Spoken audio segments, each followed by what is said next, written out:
You're watching Reality Check. Now, a week ago, the finance minister called a special press conference and announced what was believed to be a turnaround for the economy, a mega road building project to boost employment and a proposed major injection of cash into banks burdened with debt. Tonight, we put those through a reality check. Let's start with the roads project. Now, the government broke it up into two parts. They announced a Bharat Mala road scheme, which they said was connecting India like never before. Almost 35,000 kilometers of roads to be constructed in 5 years at 5.35 lakh crores, including economic corridors, border roads and coastal roads. They also said that there is something called a historic road building program under which they'll build 83,000 kilometers in the same 5 years for about 7 lakh crore rupees, generating 14 crore man days of jobs.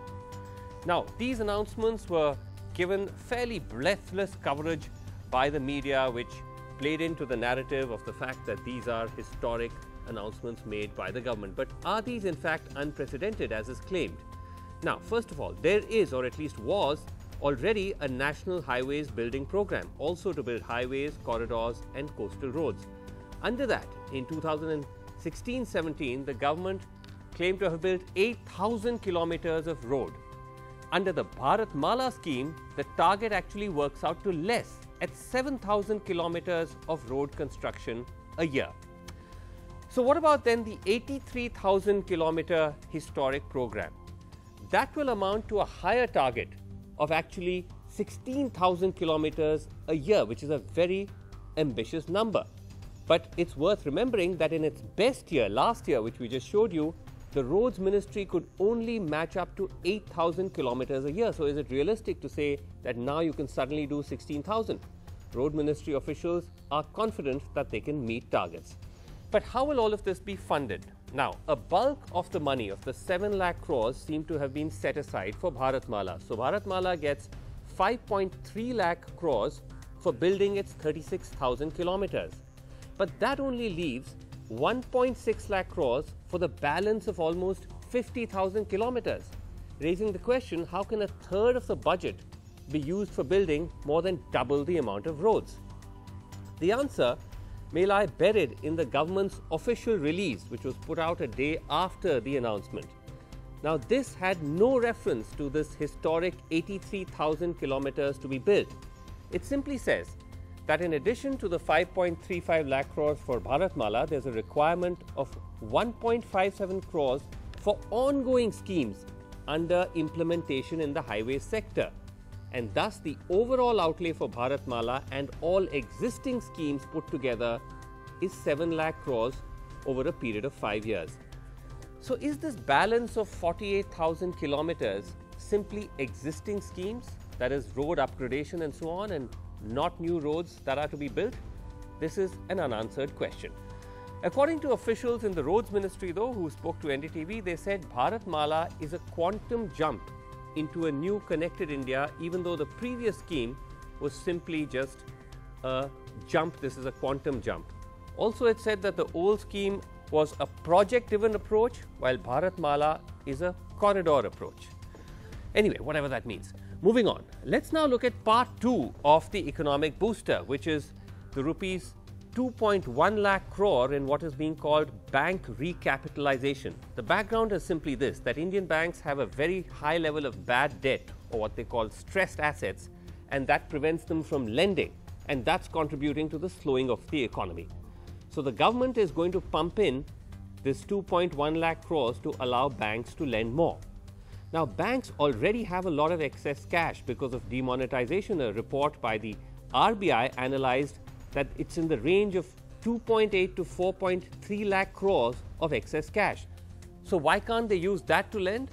Because that's not part of the bank's capital. It's part of what is called their deposits. So in order to convert the deposits into capital, the government will essentially issue bonds worth 1.35 lakh crore rupees. Banks will buy these bonds. The government will use that money to buy more shares of these banks, converting the deposits, our money essentially, into capital which these banks can use. So in a sense then, public money is coming to the aid of banks and to the aid of these stressed out companies. In addition to this, the government will also put in about 18,000 crores of its own money, which is again our money, into the banks.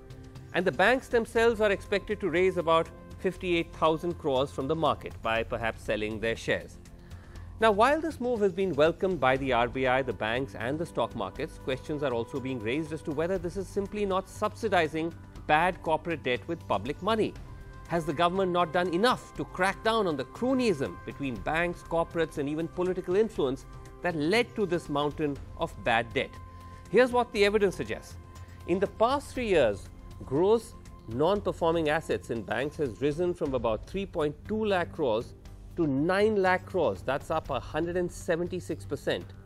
And debt write-offs by government banks has risen from 50,000 crores up to 81,000 crores. That's up 66%. Moreover, some are asking, even if there is cash in the system, is there an appetite to borrow? According to the RBI, India's manufacturing sector is only at 71% of its capacity as of the quarter ending June 2017. So lots of questions there that still remain to be answered and remain to be debated. Joining us tonight on the show, I have with me Dr. Ila Patnaik, economist, someone who's with the NIPFP, the National Institute of Public Finance and Policy. Also joining us is Ajay Kumar, spokesperson of the Congress. In the studio, Dr. Jagdish Shettigar, economic professor at BIMTech, former advisor to Prime Minister Vajpayee, supporter of the BJP, and also M.K. Venu, founding editor of the Wire.in. Let's start with banks first and then go on to roads. And let me start with you, Ila Patnaik, because you wrote a very strong piece today in the Indian Express where you effectively said that recapitalization of banks is not a reform. It uses taxpayer money to cover up the failure of institutions. What did you mean by that? So, when public sector banks are going to be recapitalized, and if you read the media or the other discussions or statements that are being made about the recapitalization plan and the difficulties that banks are having with non-performing assets, it might seem to you that the problem is limited to public sector banks. But a closer look will tell you that almost all private sector banks have also been hiding their bad assets. Right. The behavior of almost all banks over the past 7 to 8 years has been to hide bank assets, to evergreen their loans, to give defaulters more loans to repay those loans, and that's how they've been able to get on, kick the can down the road. And are you worried that this is simply perpetuating that cycle of cronyism? It's not just the cycle of cronyism it is perpetuating, it is also perpetuating the bad regulation. So there has been a regulatory failure. Let us first recognize what the problems are. Yes. So while in public sector banks we can say that there is a problem of cronyism, I absolutely don't disagree with that. That there are governance issues, there are ownership issues, but I think the one thing that the rest of the world has done whenever there has been a failure across almost the entire banking system of this of good regulation, we need to understand that there is regulatory failure, and we need to ask the question, who was the regulator? Who is accountable after all? Because private sector banks are seeing losses as well, and they've been hiding their bad loans as well. Okay, so when you say the regulator, I saw in your piece you've come down very strongly on the RBI. Let me just take that to Dr. Shettigar. That Dr. Shettigar, while even those who supported the decision to recapitalize the banks to this extent have come out with many riders. They're saying that it's one thing to take our money, public money, and make the banks flush again. But why is the government simply not doing enough to crack down on the kind of cronyism that led to the bad debt? Why is it not going after promoters? Why is it not going after those corrupt officials that led us to this pass? No, as far as the recapitalization of the banking system is concerned, in fact, the last budget, the finance minister promised that they would give 2.4 lakh crores to the bank. Against that, 2.1 lakh has been provided. This is mainly to meet the Basel norms, because by the end of 2019, sure, we are supposed to meet that Basel III norms. We understand that. These it are is only international for, norms that our banks need to adhere to. As far as the NPA is concerned. But at the end of the day, it's our money, isn't it? Yeah. I fully agree with that. In fact, as far as the NPA is concerned, I don't blame the banks for not adhering to the banking norms like KYC norms or the KYC is know your customer. Yeah, but which has not been violated in the case of many big customers, like in the case of, for instance, Vijay Mallya. I think more than 6,000 crores has been sanctioned. Yes. With the security provided by, I think it's 3 guards whose bank balance was, I think, hardly 10,000 or 15,000. This type of the things wouldn't have happened. No, but why is it still, now, I think the point is, why is it still not happening? And, and I want to come to Venu here. We actually dug out some interesting research just before we went on air. That is actually telling us that in the life of this government, the amount of money recovered by banks, by commercial banks, NPA money that has been recovered, has actually come down. It's dropped from 31,000 crores in 2014-15.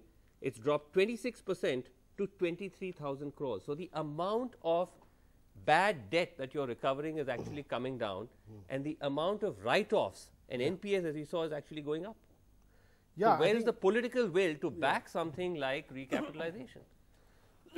So Srinivasan, you're right. This government took 3.5 years to actually recognize, number one, the NPAs which you showed, which have really more than doubled, right? Yes. So, as Ila was saying, there was a kind of regulatory problem about not recognizing the bad loans, and this government also thought, okay, I remember Kotak Mahindra said on your channel in 2016, I think Davos, right. He made a very interesting point.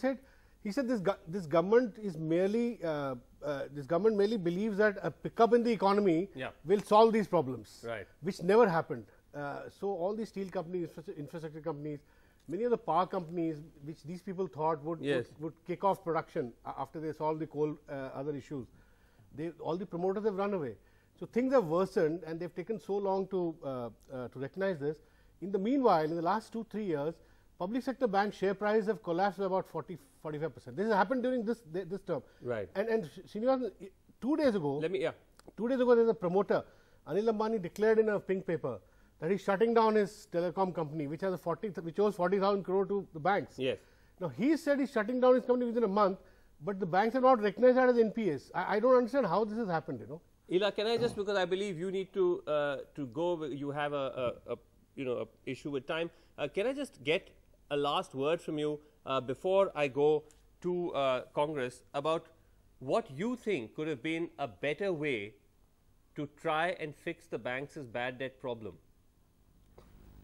See, the first and most important thing I think at the moment is to make sure that it's not just we worry about banks today, but we worry about their behavior that will follow what we do today. So the consequences of merely recapitalizing the banks without doing anything else, either on governance or, as I emphasized, on the regulatory failure, will mean that the problem will reoccur again.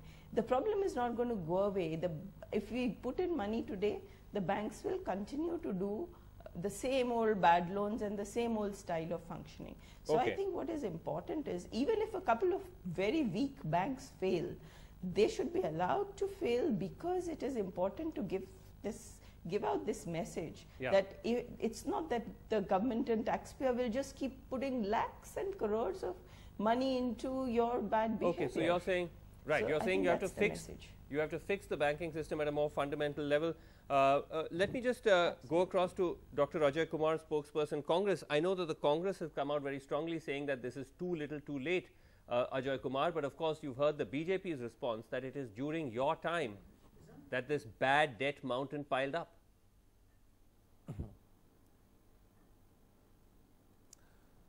Srinivas, like you said correctly, that when 2014 it was around 2.5 lakh crores or so, and what the official replies to the government has been, and it is 7 lakh crores. The reality may be 9 lakh crores.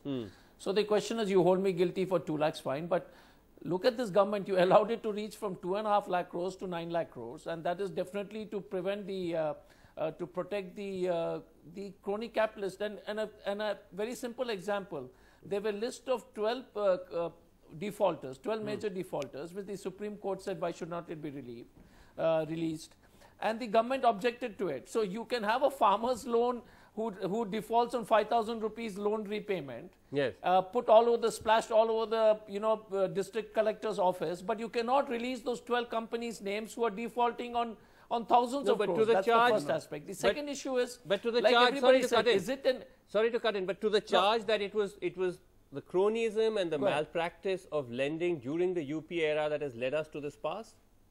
To that you would say what? No, the issue is, if you look at all the loans, they were tied up with what are the industry. The steel industry is a major defaulter. The projects, the road building projects were the infrastructure companies. Those were stalling. The Prime Minister made a lot of hullabaloo during 2014 to 15 that he sits every night. He reviews every project. Okay, let's get, because he reviews every project, the Achhe Din is going to come soon. Okay, but let's get no, Dr. my question is, no, I'll just finish, Srinivas. Yeah. So what happened to that? Because I'll just finish off, Srinivas. If those projects were actually kicked off, because the pending number of projects has increased with the present Prime Minister. So that is what I'm saying. If the pending projects have increased, obviously your competence is, very questionable. let's get Dr. Shettigar. Would you like to rebut that? That there is a reluctance to go after those who are actually responsible especially for the bad debt? after introducing Bankruptcy Code, under which the winding up process can start quickly, unlike the pre-2014, because of acts like Industrial Dispute Act, exit from the business was not possible. Now they have made it possible. That is how 12 companies are listed out, and apart from like what Venu has mentioned in the case of Anil Ambani, it is not just Anil Ambani, whether it is Adani or many other business houses, they started shutting down one of their unit, mainly out of the fear that if they don't repay their old debt, they will also be listed along with these 12 companies, and these lenders will start procedures under the Bankruptcy Code. But as he pointed out, it's not even clear whether the Adani, I beg your pardon, the Ambani debt or his write-off is going to be counted as an NPA. In fact, that is one of the declared an NPA. No, it is. They are not been declared, but they know what he called the. He's probably anticipating that. Anticipating. No, but I'm so saying, in order to avoid that, in fact, that is the one reason why the credit dispersal has been coming down, because these business houses, whatever they have been mobilizing by selling or the closing down. So very quickly. So they don't have to come to the bank for this. Srinivasan, Arun Jaitley is on record that this whole problem is about 40 big industrial groups, 50, and the entire 10 lakh crores is of 40 industrial groups. Now these 40 industrial groups, their loans are getting restructured over the last 2 years. They should have been declared NPA much earlier. So now they cannot be postponed anymore. But none of these guys, Srinivasan, are being declared. I mean, their personal guarantees are not being called for. So their companies are hollowed out, and their promoters' wealth is still intact. So I don't know whether they will ever they'll pay a price for what the mistakes that they've committed or the willful defaults that they've committed. Okay, that is as far as now the bank recapitalization is concerned. But Dr. Shettigar, let me take you back to where we started with this whole business of this roads revolution. I mean, are we again going to go down the same road where we take a scheme that already exists and repackage it and make it seem like it's big and shiny and new, when effectively, as we just pointed out, it's not? No, I also don't have the details about that, about the roads. Whether it is the improvement of the existing road or greenfield project, that is not very clear. But okay, actually I can help you clarify that, because when they put out the data for the Bharatmala scheme, they gave the breakup, and if you add it all up, out of this 86,000 kilometers that are going to be built, only 2,000 are going to be greenfield highways. The rest, it turns out, is all road widening, improvement, development, etc. of existing highways under existing schemes. Because why I asked this, if it is only the greenfield project, That's only 2,000 kilometers. No, then there will be additional problem of acquiring the required land for that. So at least as far as that is concerned, sure. I mean, it is only related to the 2,000 kilometers. But well, the rest even of if you're going to do road widening and so on, you will need to acquire land. But my point is different. My point is this constant compulsive need to take something which is already ongoing and then rebrand it and repackage it and put it out as new. And we just showed you that the numbers don't add up. Probably it is to improve the business sentiments, right. Because when the scheme was announced, you might have seen the Sensex. I think it has crossed another target of 33,000 and odd. Now we are in the 33,000. But Sensex gets excited no, in by the long terms, certainly it will be benefited. Okay. But in the short run, I don't think that it is sufficient because it is a half-hearted economics. Because what surprised me, Srinivas, Ajay Kumar, is so much public investment. I don't see employment picking up, nor do I see private investment getting crowded in, associated private investment. That is maybe through PPP, Ajay Kumar? PPP model. And go ahead. Yeah. So Srinivas, I need to verify this, but one of the schemes which this government has done was that they converted the state highways into national highways. And is that a fact? I need to check that, but that's what is a very, very strong rumor. And I don't want to say it without verifying the fact. Yes, we should make unsubstantiated allegations. The important issue is the important issue is the continuous desire by this government to perpetuate a myth, and what happens is they actually demolish the credibility of the government of India. You come on, they say something, you verify the facts, it seems to be something else. And so now the people say, okay, and the Sensex might pick it up once, but the general feeling across, and I'll tell you what is the issue. In Gujarat, I just picked up a data. The Prime Minister said that we will construct 2 lakh houses every year for the poor people when he was the Chief Minister. Finally, it turned out to be 10,000. The government in all its projects in the past 3 years, the success rates are coming down to such ridiculous levels. So what the government says and what is in reality, if the people continue to hear, there'll be a time when the government of India loses, has zero credibility.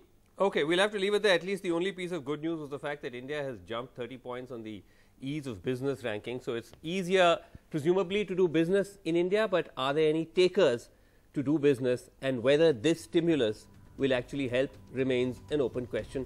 We're out of time, gentlemen. Thank you so much for joining us on Reality Check. That's it from all of us. Good night.